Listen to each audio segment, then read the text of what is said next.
I'm Tinny from minibulldesign, and today I'm out on the back deck and I'm cooking some muffins. Wow, what a surprise. And this time I've got a digital thermometer, and once I get going here I'm going to slide it down inside and we'll see what the oven temperature is.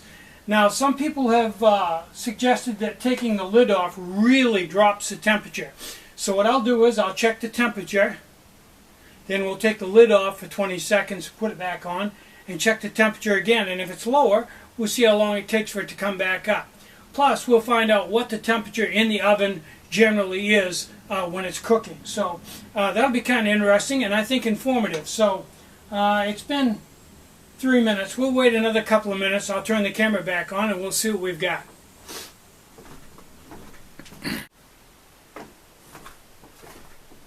Okay, it's been 7.5 minutes, and I put the probe in and let it climb up and stabilize, and it seems to be pretty stable right now, within a degree one way or the other. It actually went up and then back down a degree.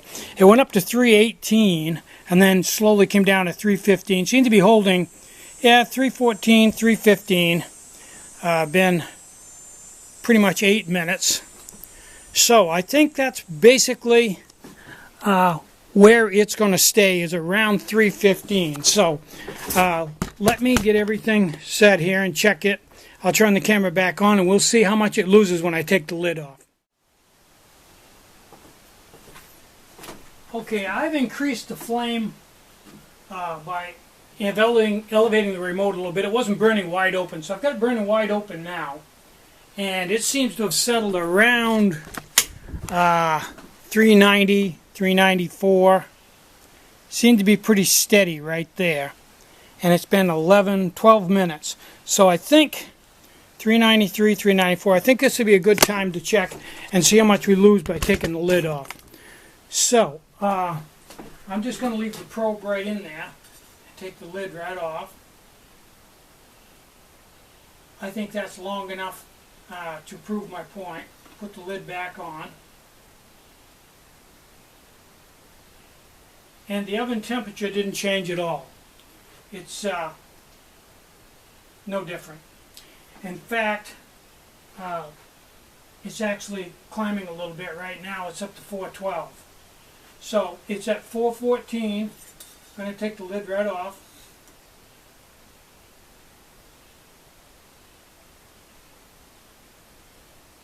Okay, it's down to 400.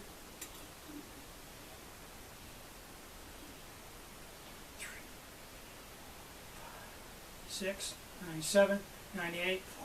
Took about, it dropped about 12 degrees when I took the lid off for a long time, and it took about 15 seconds to get right back up to 400. So taking the lid off doesn't make a drastic big change in it.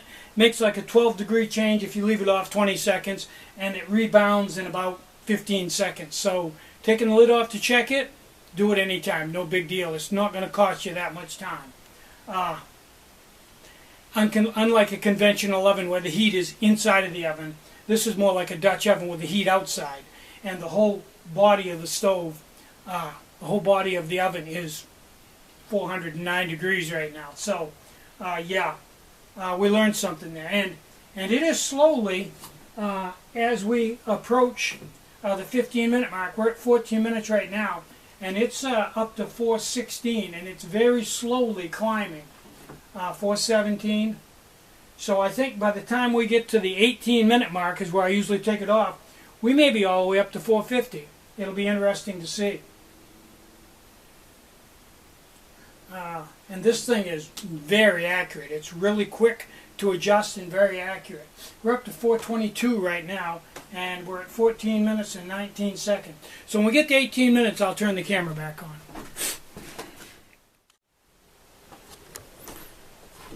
Okay, I've been studying this and I learned something.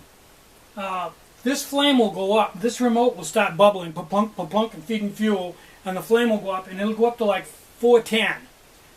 Then the flame will slowly slow down, get a little smaller, it'll come down to about 385, and then you'll see the remote kablunk, kablunk, kablunk, and it'll go back up, and it'll go back up to 400. So it's back and forth between 380 and 410. back and forth depending on when the remote is feeding and what the level is in the stove. And we're at 18 minutes right now, past 18 minutes. So, and it's just coming up from 380. It's back up to 393. So let's take the probe out and see what it looks like. Stuck to the lid a little bit. Looks real good. I'm going to, as you can see down the corner, it's a little brown. I'm going to take it off of the heat now and let it set by itself like we've done so many times. So, I'll flip the remote and let it burn off what little alcohol is left in the stove. I'll put the probe back in just for grins and giggles. And we let it set and cool. That works quite well for me. So I'll turn it back on when it's cool, which is probably going to be 20 minutes from now.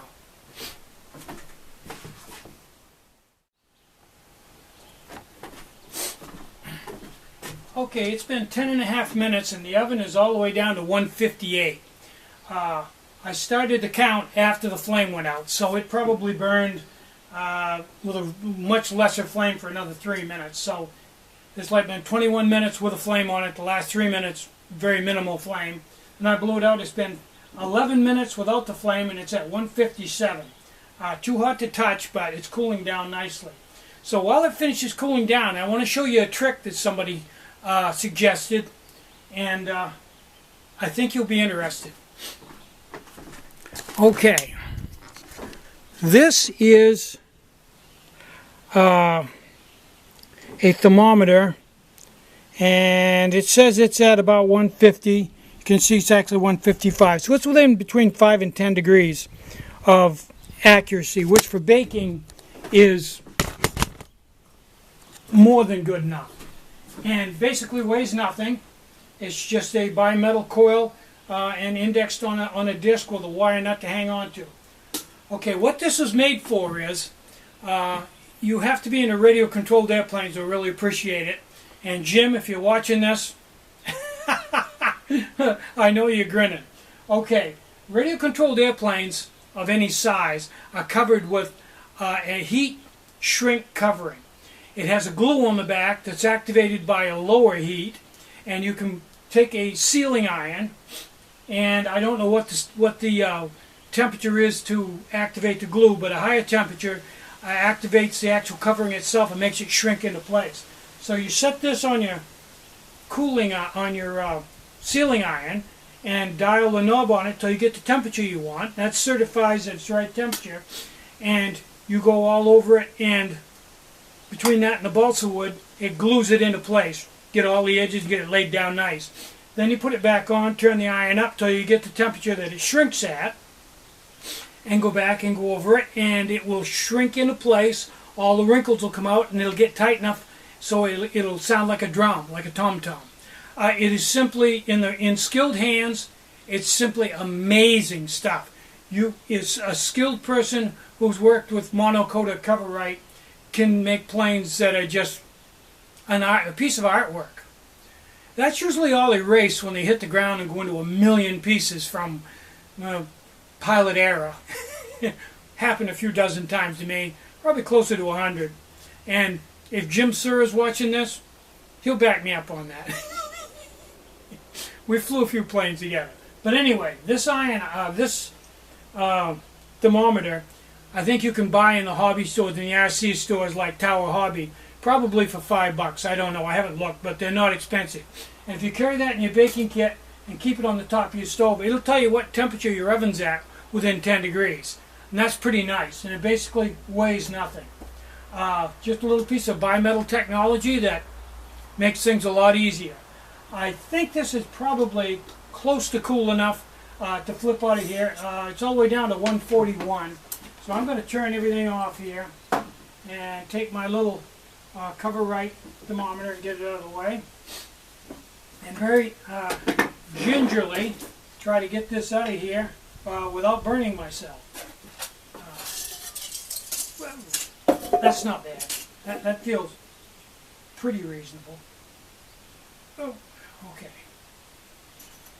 And I did the standard, now that stuck a little bit. That's the first one I've ever had stick.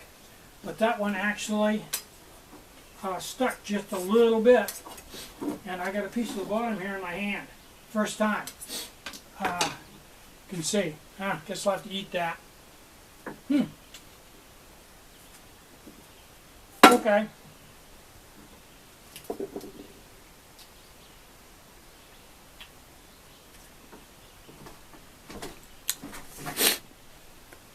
Done to perfection.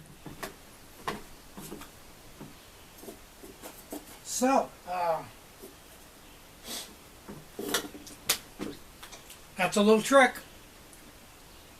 This is a Cover-Right